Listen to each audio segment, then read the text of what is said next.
በአሜሪካና ኢራን እስላማዊ ሪፐብሊክ መካከል ያለው የፖለቲካ የዲፕሎማሲና የወታደራዊ ውጥረት ይረግባል የሚል ተስፋ ተጥሎበት የነበረ ቢሆንም በሁለቱ ሀገራት መካከል ተደርጎ የነበረው ጊዜያዊ የተኩስ አቁም ስምምነት ሙሉ በሙሉ ሊፈርስ እንደሚችል ከፍተኛ ስጋት ፈጥሯል። የአሜሪካው ፕሬዝዳንት ዶናልድ ትራምፕ በቅርቡ በሰጡት ጠንካራ መግለጫም ከኢራን ጋር የተደረገው የተኩስ አቁም ስምምነት በመፍረስ ላይ እንደሚገኝና አደገኛ ሁኔታ ውስጥ እንዳለ አስጠንቅቋል። ይህንን የፕሬዝዳንቱን ጠንካራ መግለጫ ተከትሎም በቴህራን የሚገኙ ከፍተኛ የመንግስት ና የወታደራዊ ባለስልጣናት የአገሪቱ የጦር ኃይል ለማንኛውም አይነት ጥቃትና ትንኮሳ አፋጣኝ ምላሽ ለመስጠት በተሟላ ዝግጁነት ላይ እንደሚገኝ አስታውቋል። ይህ የሁለቱ ሀገራት የቃላት ጦርነትና የወታደራዊ ኃይል እሰጥ አገባ በዓለም አቀፍ ደረጃ ትልቅ መነጋገሪያ ከመሆኑን ባሻገር በዓለም የኢኮኖሚ የፖለቲካና የጸጥታ ሁኔታ ላይ እጅግ የከፋ ተጽዕኖ እያሳደረ መገኘቱን የአል አረቢያ መረጃ ያመላክታል። በተለይም በዓለም አቀፉ ንግድና የነዳጅ አቅርቦት ላይ እጅግ ወሳኝ ስፍራ በሆነው የሆርሙዝ ወሽመጥ አካባቢ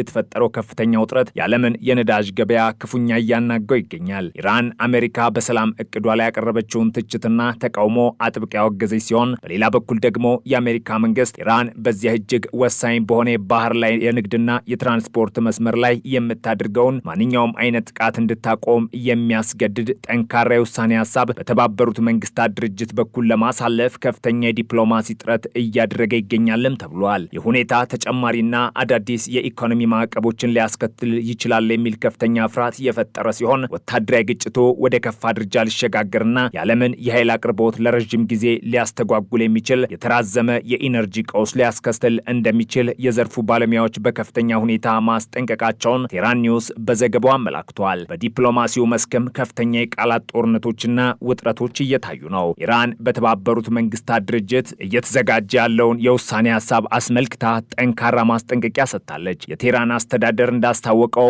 ማንኛውም የተባበሩት መንግስታት ድርጅት የውሳኔ ሀሳብ የኢራንን ሉዓላዊነትና ራስን የመከላከል ተፈጥሯዊ መብት ያላከተተና እውቅና ያልሰጠ ከሆነ ውሳኔው በፖለቲካዊ ወገንተኝነት የተሞላና ከጅምሩ ለውድቀት የተዳረገ ይሆናል ማለቱን አልጀዚራ ዘግቧል። ይህ በእንዲህ እንዳለም የትራምፕ አስተዳደር በኢራን ላይ የሚያደርገውን ጫና በሁሉም አቅጣጫ አጠናክሮ ቀጥሏል። የአሜሪካ መንግስት የኢራንን እስላማዊ ጥበቃ ኃይል ወይም የአብዮታዊ ዘቡን የፋይናንስና የገንዘብ ዝውውር መረብን ሊያስተጓጉልና ሊያፈርስ የሚችል መረጃ ለሰጠ አካል እስከ 18 ሚሊዮን የአሜሪካን ዶላር የሚደርስ ከፍተኛ የገንዘብ ሽልማት እንደሚሰጥ በይፋ አስታውቋል። ፕሬዚዳንት ዶናልድ ትራምፕ በሰጡት መግለጫም የኢራን የተኩስ አቁም ስምምነት እጅግ አሳሳቢ ነው ማለታቸው ይህ ለጊዜው ተደርሶ የነበረው ሰላም በማንኛውም ሰዓት ሊፈርስና መላውን የመካከለኛው ምስራቅ ቀጠና ወደ ከፋና ሰፋ ወዳለ አጠቃላይ ጦርነት ሊያስገባው ይችላል የሚለውን ስጋት በእጅጉ አባብሶታል። ለዚህም ዋናው ምክንያት የቴህራን አስተዳደር ያቀረባቸው ጠንካራና አሜሪካ ልትቀበላቸው የማትችላቸው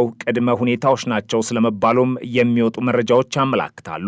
ኢራን በድርድሩ ላይ ካቀረበቻቸው ዋና ዋና ጥያቄዎች መካከልም አሜሪካ ለጦርነት ካሳ እንድትከፍል፣ በሆርሙዝ ወሽመጥ ላይ ያላትን ሙሉ ባለቤትነትና የበላይነት ዓለም አቀፍ እውቅና እንዲሰጠው፣ እንዲሁም በአሜሪካ መንግስት በኩል በኢራን ላይ ጣሉትን ማንኛውም አይነት የኢኮኖሚ የፖለቲካና የንግድ ማዕቀቦች ያለምንም ቅድመ ሁኔታ ሙሉ በሙሉ እንዲነሱ የሚሉት ይገኙበታል። የዚህ ቀውስ ተጽዕኖ በአሜሪካና በመካከለኛው ምስራቅ ብቻም የተወሰነ አይደለም። በማደግ ላይ ያሉና ትልቅ የህዝብ ብዛት ያላቸው ሀገራትም የዚህ የኢነርጂ ቀውስ ሰለባ እየሆኑ ነው። የህንዱ ጠቅላይ ሚኒስተር ናሬንድራ ሞዲ ሀገራቸው እያጋጠማት ያለውን እጅግ ከፍተኛ የሆነ የኃይልና የኢነርጂ ወጪ ለመቋቋም ይረዳ ዘንድ ዜጎቻቸው አስቸኳይ እርምጃዎች እንዲወስዱ ጠይቋል። ጠቅላይ ሚኒስትሩ በቅርቡ ባደረጉት ንግግርም የህንድ ዜጎች የነዳጅ ፍጆታቸውን በከፍተኛ ሁኔታ እንዲቀንሱ፣ አስፈላጊ ያልሆኑ ጉዞዎችን ሙሉ በሙሉ እንዲያቆሙና ከነዳጅ ተሽከርካሪዎች ይልቅ የኤሌክትሪክ ተሽከርካሪዎችን በስፋት እንዲጠቀሙ አበክረው አሳስበዋል። ከዚህም በተጨማሪ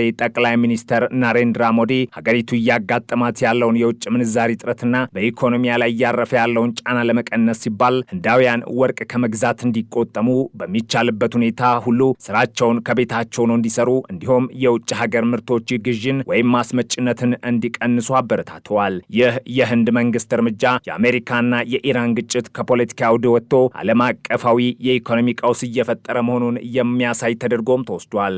የአሜሪካው ፕሬዝዳንት ዶናልድ ትራምፕ ከቻይናው ፕሬዝዳንት ሺጂፒንግ ጋር ከፍተኛ ጠቀሜታና ትኩረት የሚሰጠው ስብሰባ ለማድረግ ወደ ቻይና ለማቅናት ዝግጅታቸውን እያጠናቀቁ ስለመሆኑም ተነግሯል። ይሁን እንጂ ይህ የኢራን ቀውስና እየተባባሰ የመጣው ውጥረት በዚህ እጅግ ወሳኝ በሆነው የሁለቱ ልዕለ ሀያላን ሀገራት መሪዎች ስብሰባ ላይ ጥላውን ሊያጠላበት እንደሚችልም ተጠቅሷል። የትራምፕ የቻይና ጉዞ የሚካሄደው ውጥረት በነገሰበትና ፕሬዝዳንቱ በዩናይትድ ስቴትስና በኢራን መካከል ያለው የተኩስ አቁም ስምምነት በሞት አፋፍ ላይ መሆኑን ባወጁበት ወሳኝ ወቅት ነው። አሜሪካ የቴህራንን የቅርብ ጊዜ የድርድርና የሰላም መከላከያ ሀሳብ ውድቅ ማድረጓን ተከትሎም ቻይና በዚህ ቀውስ ውስጥ ትልቅና ወሳኝ ሚና ትጫወታለች ተብሎ በከፍተኛ ሁኔታም ይጠበቃል። ቻይና ከኢራን ጋር የረዥም ጊዜ የጠበቀ የፖለቲካና የኢኮኖሚ አጋርነት ያላት ሀገር ስትሆን ከሁሉም በላይ ደግሞ የኢራንን ነዳጅ በብዛት በመግዛት በዓለም አንደኛ ደረጃ ላይ የምትገኝ ሀገርም ናት። በመሆኑም የቻይና አቋም የውጥረቱን አቅጣጫ በመወሰን ረገድ ትልቅ ሚናም ይኖረዋል። ከጉዞ በፊት በዝግ በሮች ጀርባ እየተካሄዱ ባሉ ሚስጥራዊ ስብሰባዎችም አንዳንድ የፕሬዝዳንት ትራምፕ የቅርብ አማካሪዎችና የብሔራዊ ደህንነት ቡድን አባላት በኢራን ላይ ዳግም የወታደራዊ ጥቃትና የጦርነት ዘመቻ ስለመክፈት ባለፉት ሳምንታት ከነበራቸው አቋም በበለጠ ሁኔታ በቁም ነገር እየተወያዩበት እንደሚገኙ የውስጥ አዋቂ ምንጮች ጠቁመዋል። ፕሬዝዳንት ትራምፕ ይህንን ጉዳይ አስመልክቶ ሊወሰዱ ስለሚችሉ ወታደራዊ የጥቃት እርምጃዎችና አማራጮች ከብሔራዊ ደህንነት ቡድናቸው ጋር ከፍተኛ ውይይት እንደሚያደርጉም ይጠበቃል። ላለፉት ሳምንታት በሁለቱ ሀገራት መካከል የነበረው የተኩስ አቁም በአብዛኛው ጥቃቶችን ያስቆመ ቢሆንም አሁን ግን ሁኔታዎች እየተቀየሩ ነው። የጉዳዩ አዋቂ የሆኑ ምንጮች እንደሚገልጹት ግን ፕሬዝዳንት ትራምፕ ወደ ቤጂንግ ከማቅናታቸው በፊት በኢራን ጉዳይ ላይ የመጨረሻና ትልቅ ውሳኔ ያሳልፋሉ ተብሎ አይጠበቅም። በሌላ በኩል ደግሞ የኢራን ከፍተኛ ተደራዳሪና ዲፕሎማት እንደገለጹት ቴህራን ለማንኛውም አይነት አማራጭና ሁኔታ የተሟላ ዝግጅት ማድረጓን በማሳወቅ አሜሪካ ለምትወስደው ማንኛውም እርምጃ አጸፋዊ ምላሽ ለመስጠት ወደ ኋላ እንደማትል አስጠንቅቋል። የኢራን ፓርላማ አፈ ጉባኤ ሙሐመድ ባገር ጋሊባፍ በማህበራዊ ትስስር ገጻቸው ኤክስ ላይ ባስተላለፉት መልእክትም የአሜሪካው ፕሬዝዳንት ዶናልድ ትራምፕ በመካከለኛው ምስራቅ ያለው የተኩስ አቁም ስምምነት በክሮች ላይ ተንጠለጠንላ ሊበጠስ የተቃረበ ነው በማለት የሰጡትን ማስጠንቀቂያ ተከትሎም የሀገራቸው የጦር ኃይል በማንኛውም መራሪና